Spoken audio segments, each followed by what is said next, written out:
সোমালিয়ায় জলদস্যুদের হাতে জিম্মি টাঙ্গাইলের নাবিক সাব্বিরের বাড়িতে আজ ঈদের আনন্দ। মুক্ত হওয়ার পর থেকেই তাকে কাছে পাওয়ার অপেক্ষা করছিলেন সাব্বিরের বৃদ্ধ মা বাবা, বন্ধুবান্ধব ও স্বজনরা। দুধ দিয়ে গোসল করিয়েই ঘরে তুললেন নাবিক সাব্বিরকে। সোমালিয়ায় জলদস্যুদের হাতে জিম্মি হওয়ার ৬৫ দিন পর বৃহস্পতিবার সকালে টাঙ্গাইল শহরের আদালত পাড়ার বোনের বাসায় উঠলেন সাব্বির।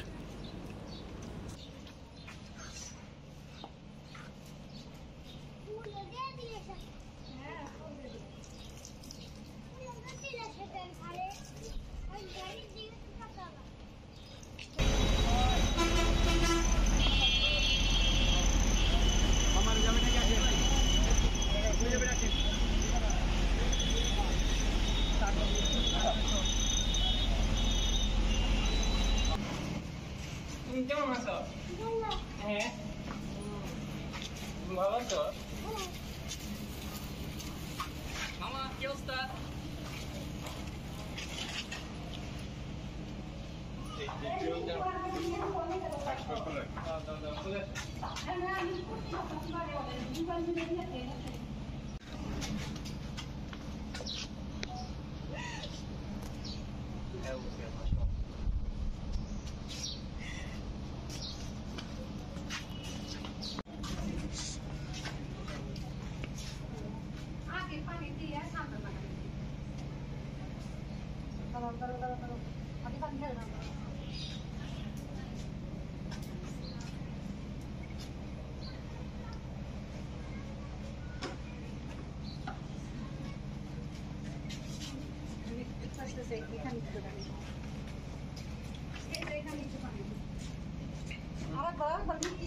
পানিটা আগে ই করবেন ভিডিও, তারপর আমরা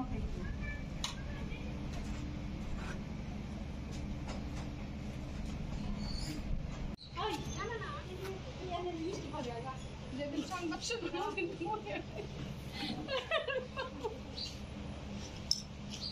আমার ভাই লোকে আমরা প্রতিষ্ঠান করতে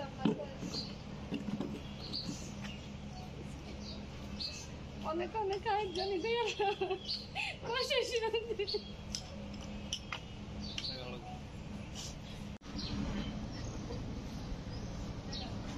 আমরা তখন সোমালিয়া উপকূলে প্রায় 450 নটিক্যাল মাইল দূরে ছিলাম সোমালিয়া থেকে, এবং হাই রিস্ক এরিয়া থেকেও বাইরে ছিলাম। তো ওই সময় হচ্ছে স্পিকারে হচ্ছে ডিউটি অফিসার ছিল, স্যার ঘোষণা দেয় যে একটা সন্দেহজনক একটা বোট আমাদের দিকে আসছে। তো সবাই সন্দেহ করতেছে এটা পাইরেটস বোট। তো পরবর্তীতে সবাইকে ব্রিজে ডাকে, তো সবাই ব্রিজে যায়। ব্রিজে যাওয়ার পরে তারপরে দেখি যে একটা বোট আসতেছে আমাদের দিকে, স্পিড বোট, অনেক স্পিডে। দূরে একটা ফিশিং ভেসেল ছিল। তো আসার পরে যাই হোক আমাদের ক্যাপ্টেন স্যার বা ডিউটিতে যারা ছিল ওরা ট্রাই করেছে যেন ওরা না উঠতে পারে, এবং জিগজ্যাগ করে জাহাজটাকে আমরা মুভ করাচ্ছিলাম। আর হচ্ছে তো সামহাও ওরা উঠে যায়, ওরা তো এই ব্যাপার অনেক এক্সপার্ট। তো ওঠার পরে পরবর্তীতে তো আমরা পরবর্তীতে ওদের হাতে আমরা জিম্মি হয়ে যাই আর কি 12 মার্চ।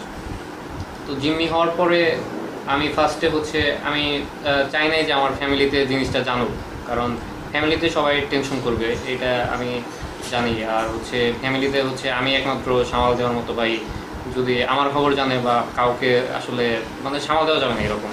তো আমি আমার বন্ধুদেরকে আমি জানাই আসলে ওই সময় যতক্ষণ মোবাইল ছিল। ফার্স্টে হচ্ছে আমাদের একটা বন্ধুদের একটা গ্রুপ ছিল টাঙ্গাইলে, তো ওদেরকে জানাই এরকম জলদস্যুরা উঠে আমাদের আক্রমণ করেছে।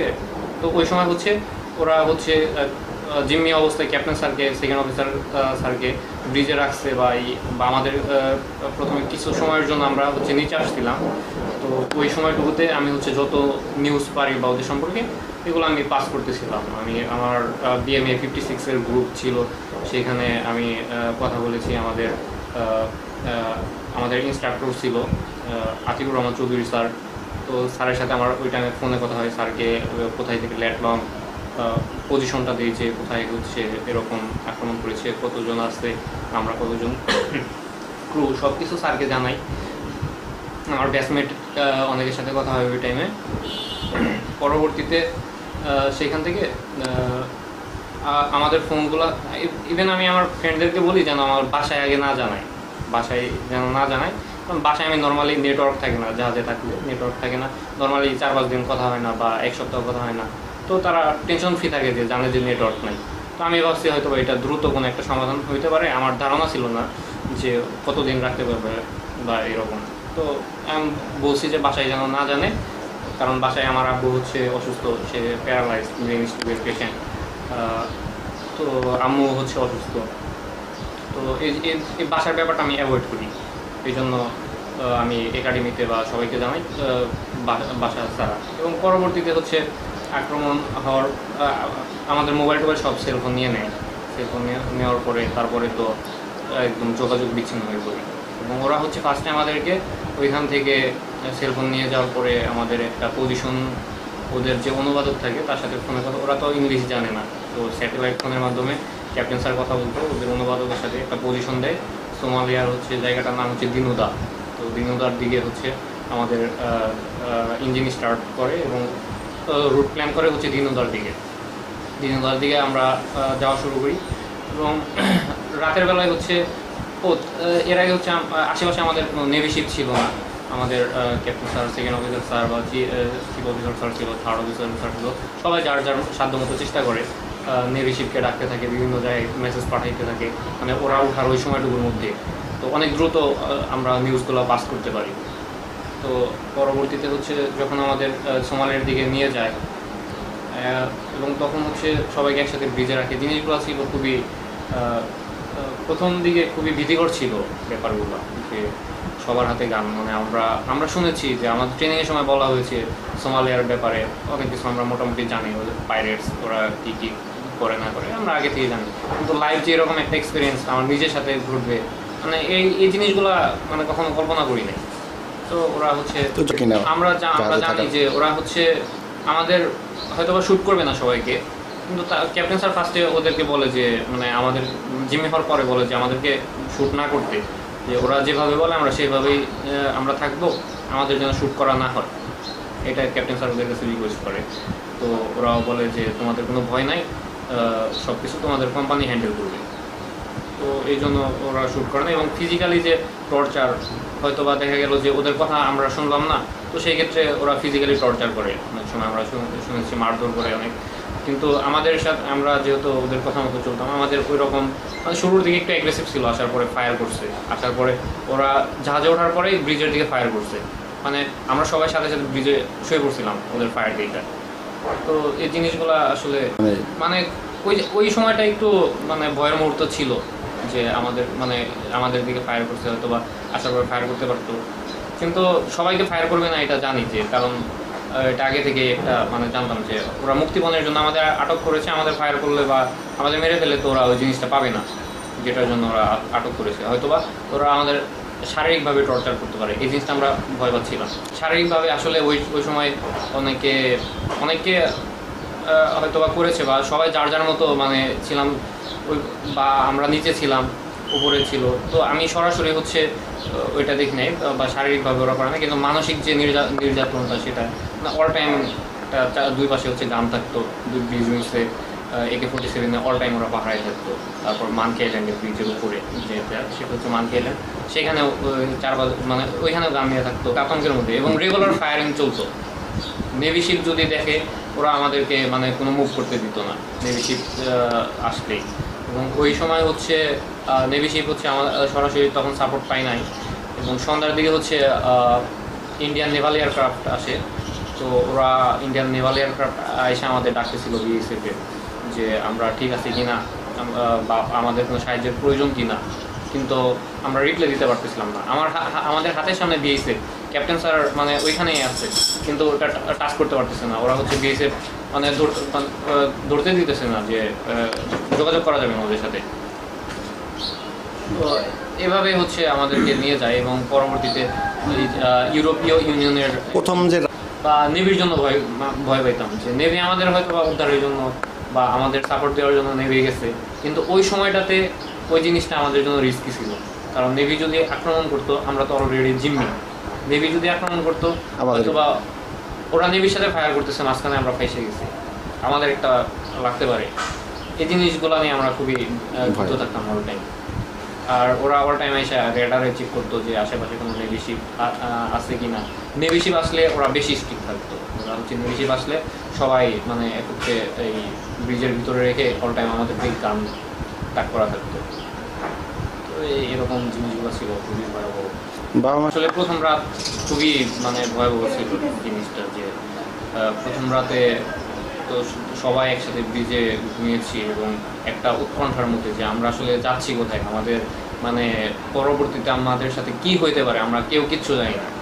তো আমরা মানে এর আগের যে অভিজ্ঞতা থেকে আমরা শুনেছি অনেকের সাথে অনেক দুর্ব্যবহার করে, তারপরে হচ্ছে অনেককে 2-3 বছর আটকে রাখে, মানে একটা ভয় কাজ করতেছিল যে আমাদের তো লাইফের ভয় আছে, প্লাস আমাদের ফ্যামিলির ভয় তো আরও বেশি। সবাই হচ্ছে কান্নাকাটি করতেছিল, নিজের ভয়ের চেয়েও কান্নাকাটি করতেছিল যে তার ফ্যামিলিতে তার অনেকের হচ্ছে বাবা মা আছে, অনেকের ছোট বাচ্চা আছে, তাদের জন্য কান্নাকাটি করতেছিল। তো আমারও ভয় হইতেছিল যে আমার আব্বু প্যারালাইজড পেশেন্ট, ব্রেন স্ট্রোক করার পর প্যারালাইজড হয়। তারপরে আমার আম্মু অনেক মানে উইক আর কি। তো এই জিনিসগুলো যদি জানাজানি হয় তো তাদের কীভাবে সামাল দিবে তারা, হয়তো বা আমরা তো এখানে যেভাবে সার্ভাইভ করতে পারবো বা করবো, মানে আমাদের একটা মেন্টালি প্রিপেয়ার ছিলাম যে আমরা যেভাবে হোক আমরা এখানে সার্ভাইভ করবো। কিন্তু তারা তো বুঝতে পারবে না যে আমরা মানে মেন্টালি স্ট্রং আছি, যেভাবেই থাকুক আমরা যত কষ্টই হোক মেন্টালি স্ট্রং। আমরা মানে ভয় পেলেও আমরা মেন্টালি সবাই ঠিক আছি। যে ওরা আমাদেরকে আশ্বস্ত করেছে যে তোমাদের খাবার দাবার কি, হ্যাঁ খাবার দাবারের ব্যাপারটা হচ্ছে প্রথম দিকে ওরা ওই সোমালিয়া পর্যন্ত আমাদের খাবার দাবারই ওরা খায়, কারণ ওরা হচ্ছে ইরানিয়ান একটা ওই ফিশিং ভেসেল হচ্ছে ওরা ফার্স্টে হাইজ্যাক করে 1 মাস ওইটাতে ছিল, 1 মাস ওদের খাবার দাবার খায়। তো দেন হচ্ছে আমাদেরটাই চলে আসে, তো সোমালিয়া পর্যন্ত যাওয়া পর্যন্ত ওরা আমাদের খাবার দাবার খায়। সোমালিয়াতে যাওয়ার পর ওদের খাবার মানে চলে আসে, তো ওদের খাবার তখন ওদের যে কুক ছিল সে রান্না করতো, আমাদের খাবারগুলো আমাদের কুক ছিল সময় মতো। হ্যাঁ ওরা এই সুযোগটা দেয় রমজান উপলক্ষে, মানে যেহেতু ওরা সবাই মুসলিম, আমরাও মুসলিম, তো রমজান উপলক্ষে আমরা সেহরি করতে পারতাম, ইফতার করতে পারতাম, 5 ওয়াক্ত নামাজ পড়তে পারতাম, ইভেন তারাবি পড়ারও ওরা সুযোগ করে দিয়েছিল যে তারাবি পড়তে পারতাম। তো সবাই হচ্ছে আল্লাহর কাছে একসাথে দোয়া করতাম, কান্নাকাটি। হ্যাঁ ঈদের দিন ওদের পারমিশন নিয়ে আমাদের ক্যাপ্টেন স্যার ওদের কাছে পারমিশন নিয়েছিল যে আমরা হচ্ছে ঈদের নামাজ একসাথে করতে চাই। তো ওরা হচ্ছে পারমিশন দেয়, পারমিশন দেওয়ার পরে আমরা সবাই একসাথে নামাজ পড়ি। আর আপনারা হয়তো সেই ছবিটাও দেখেছেন, ওই ছবিটা হচ্ছে ওই ওদের পারমিশন নিয়ে হচ্ছে একটা ক্যামেরা ছিল আর কি, মোবাইল তো সব ওদের কাছে, ছোটো ক্যামেরা ছিল, তো সেই ক্যামেরার মাধ্যমে তোলা হয়। তো এটা কোনোভাবে হচ্ছে ভাইরাল হয়ে ছবিটা চলে আসে। তো এটা নিয়ে অনেক একটু প্রবলেম হয়েছিল ছবিটা চলে আসার পরে। তো এভাবে হচ্ছে ঈদটা আসলে কাটে খুবই ফ্যামিলি থেকে নর্মালি বাইরে ঈদ করি আমরা, মেরিনার যারা আমরা মেন্টালি অনেক স্ট্রং থাকি, তো ফ্যামিলি থেকে বাইরে ঈদ করি। কিন্তু এবারের ঈদটা ছিল ডিফারেন্ট, সবাই একসাথে নামাজ পড়তে পেরেছি এটা আলহামদুলিল্লাহ, বাট ওই ফ্যামিলি সবাই টেনশনে আছে, বা আমরাও এই এত টেনশনের মধ্যে নামাজ পড়তেছি, এই জিনিসগুলো ছিল। আর হচ্ছে রেগুলার তো ডিউটি শিপে অল টাইম 24 ঘন্টা ডিউটি চলে, কিছু বেসিক ডিউটি আছে সেটা রেগুলার করতে হয়, তো সেগুলো চলতো। আর আমাদের তো কয়লা ছিল, কয়লা সেটা হচ্ছে উত্তপ্ত হতে পারে বা এক্সপ্লোসিভ, সেখানে আগুন লাগতে পারে। তো এই জিনিসগুলো হচ্ছে রেগুলার চেক করতে হতো, সেটা আমি চেক করতাম রেগুলার যে টেম্পারেচার ঠিক আছে। তো এই যে আসলে ছাড়ার যে সম্ভাবনা তার আগের দিন থেকে আমি মানে আমরা কেউ ঘুমাইতে পারি না উত্তেজনায়, দেখা গেছে 2 দিন মানে টোটালি ঘুম নাই, মানে চোখ মানে আমরা লাগাইতেই পারতেছি না, এই এত উত্তেজনা কাজ করতেছিল ছাড়া পাওয়ার পরেও, মানে টোটালি মানে ঘুমাই নাই উত্তেজনায়। এবং সবাই হচ্ছে যখন 14ই এপ্রিল 12টা 8 মিনিটে ওদের লাস্ট যে জলদস্যু ছিল ওরা চলে যায়, এবং সবাই একজন আরেকজনকে জড়িয়ে ধরে তারপরে হচ্ছে আল্লাহর কাছে শুকর আদায় করি, তারপরে সবাই উল্লাস করেছি আর কি ওই সময়টাতে। এত দ্রুত ছাড়া পাবো এটা হচ্ছে আমরা আশ্বস্ত ছিলাম, কারণ আমাদের সিও স্যার অত্যন্ত দক্ষতার সহিত এই জিনিসগুলো হ্যান্ডেল করেছে। তো ওরাও হচ্ছে বলতো যে তোমাদের কোম্পানি অনেক দ্রুত পদক্ষেপ নিচ্ছে, তোমরা দ্রুত মুক্তি পাবা। তো এই জিনিসগুলো শোনার পরে কেমন? হ্যাঁ আমাদের ভালো লাগতো যে হ্যাঁ আমরা হয়তো দ্রুত হচ্ছে মুক্তি পাবো। তো মুক্তি পাবো এটা একটা আশ্বস্ত ছিলাম, হয়তো কোনো কবে, কিন্তু এত দ্রুত যে মুক্তি পাবো এটা আসলে কল্পনা করিনি। আল্লাহর কাছে মানে হ্যাঁ, এটা আল্লাহর অশেষ রহমত এবং দেশবাসী সকলেই দোয়া করেছে, ফ্যামিলি এবং দেশবাসী সবাই দোয়া করেছে। ইভেন শুনেছি যে পবিত্র মক্কা শরীফ, কাবা শরীফের ইমাম সাহেব ওনাকে আমাদের জন্য দোয়া করেছে। বিশ্বের বিভিন্ন এগুলো শোনার পর আসলে অন্যরকম ফিলিংস কাজ করতো যে মানে সবাই ভালো আছে আমাদের, মানে খুবই ভালো লাগতো এই জিনিসগুলো। তখন আসলে ভাষায় প্রকাশ করার মতো না। সেটা হচ্ছে আমরা আসতেছি এই কোর্টে, সবার রিলেটিভ চলে গেছে, যদিও আমার রিলেটিভ একটু দূর, মানে আমার আব্বু তো অসুস্থ থাকার কারণে বা আমার ওইরকম যাওয়ার মতো কেউ নাই, এই জন্য আমি বলেছি থাক, কষ্ট করে আসার দরকার নাই। কিন্তু সবার রিলেটিভ ছিল বা আরও লোকজন ছিল, মানে সবাই অনেক উল্লাস করেছি আর কি। কোর্টে নামার পূর্ব পর্যন্ত আসার সময় এই সবাই হাত নেড়ে নেড়ে আমাদের স্বাগত জানাচ্ছিল, আমরা হাত নেড়ে তাদের রিপ্লাই করতেছিলাম। দেশবাসীর কাছে অবশ্যই দেশবাসীর কাছে দোয়া চাই, শুধু আমার জন্য না, এবং আমাদের বাংলাদেশের মেরিন সেক্টরটা হচ্ছে খুবই ছোট কিন্তু অনেক স্ট্রং। তো আমি সকল মেরিনারের জন্যই দোয়া চাই, কারণ আমরা হচ্ছে লাইফ রিস্ক নিয়ে আমরা সমুদ্রে থাকি এবং দেশের জন্য বিশ্বের জন্য আমরা কাজ করি। বিশ্বের বাণিজ্য মূলত মেরিনের উপরই ডিপেন্ড করে। তো লাইফ রিস্ক শুধু এই সোমালিয়ান জলদস্যু না, হয়তো বা সিতে, ডিপ সিতে, ওপেন সিতে হয়তো বা আগুন ফায়ার লাগতে পারে, তো ঝড়ে বা সামহাও এবার মানে শিপ ডুবে যেতে পারে, বা বিভিন্ন রকম আমাদের প্রবলেমের মধ্যে আমাদের প্রবলেম ফেস করতে হয়। এগুলো এত কিছু মাথায় নিয়ে আমরা জাহাজে যাই, তো আমাদের জীবনের ঝুঁকি থাকে অবশ্যই। তারপরও যে কোনো সময় যে কোনো কিছু হতে পারে, তো এত কিছু মাথায় নিয়ে আমরা সমুদ্রে যাই। তো আমি সকল মেরিনারের প্রতি দোয়া চাই, বিশেষ করে বাংলাদেশের যত মেরিনার আছে এবং আমার একাডেমি, বাংলাদেশ মেরিন একাডেমি সহ বাংলাদেশ মেরিন একাডেমির সিনিয়র স্যার, জুনিয়র ব্যাচমেট, সকলের জন্য দোয়া চাই। কারণ আমরা হচ্ছে অনেক পরিশ্রম করি জাহাজে, প্রত্যেকটা দিন আমাদের অনেক পরিশ্রম করতে হয় যতদিন আমরা জাহাজে থাকি। আমরা ঈদের সময় আমার ভাই পাশে ছিল না, আর যে সময়টা কাটালো আমরা সব সময় চিন্তিত ছিলাম। এখন আল্লাহর কাছে হাজার হাজার শুকরিয়া যে আমাদের কাছে আল্লাহ তাআলা ফিরিয়ে দিচ্ছে, এবং কোম্পানির লোক যারা আছে, প্রধানমন্ত্রী শেখ হাসিনা, আমাদের মাননীয় প্রধানমন্ত্রী, ওনাকে অনেক অনেক ধন্যবাদ আমাদের পক্ষ থেকে। এখন আমার ভাই আসছে আমাদের কাছে আমাদের ঈদের দিন। আমাদের ঈদ কাকে বলে আমরা মানে কি বলবো, তখন তো ঈদের আনন্দটা উপভোগ করতে পারি না। এখন ভাই আসছে, আজকে থেকে আমাদের ঈদ। কি রান্না করছেন ভাইয়ের জন্য? ভাইয়ের জন্য কি করবেন বাকি একটু বলেন। ভাইয়ের জন্য পায়েস করা হয়েছে, আর গরুর গোশত, আর হচ্ছে পিঠা বানানো। কি পিঠা? পিঠা বানানো হয়। আচ্ছা, ভাই যে আসবে সেই অপেক্ষা কখন থেকে কিভাবে কাটাতেছেন বলেছে? ভাই তো আসবে, অনেকে তো কালকে মানে 2 দিন আগে চলে গেছে বাসায়। আমার ভাই মানে ওর একটু দেরি হয়েছে, ওখানে একটু কাজ ছিল চট্টগ্রামে, ওর আসতে দেরি হয়েছে। আর সেই অপেক্ষাটা কিভাবে কাটালেন? আমি তো কি বলবো, এই যে যেমন আজকে তো সেই 3টার সময় থেকে মানে ঘুম তো নাই, শুধু একটু পর পর ফোন করি যে কি কখন আসবো, কি করবো, কোন পর্যন্ত আসছে, কতদূর পর্যন্ত। ও মিষ্টি তেমন পছন্দ করে না, ঝালই বেশি পছন্দ করে, ঝাল খাবার। আজকে আমাদের বন্ধু, সেই ছোটবেলার বন্ধু, আমরা একসাথে পড়ালেখা করছি, একসাথে বড় হয়ে ওঠা। তো সে হচ্ছে সোমালিয়ান পাইরেটসদের কাছে বন্দী হয়েছিল দীর্ঘ 33 দিন। আজকে সে বাড়িতে আসলো, এখন আমরা খুবই আনন্দিত, খুবই খুশি।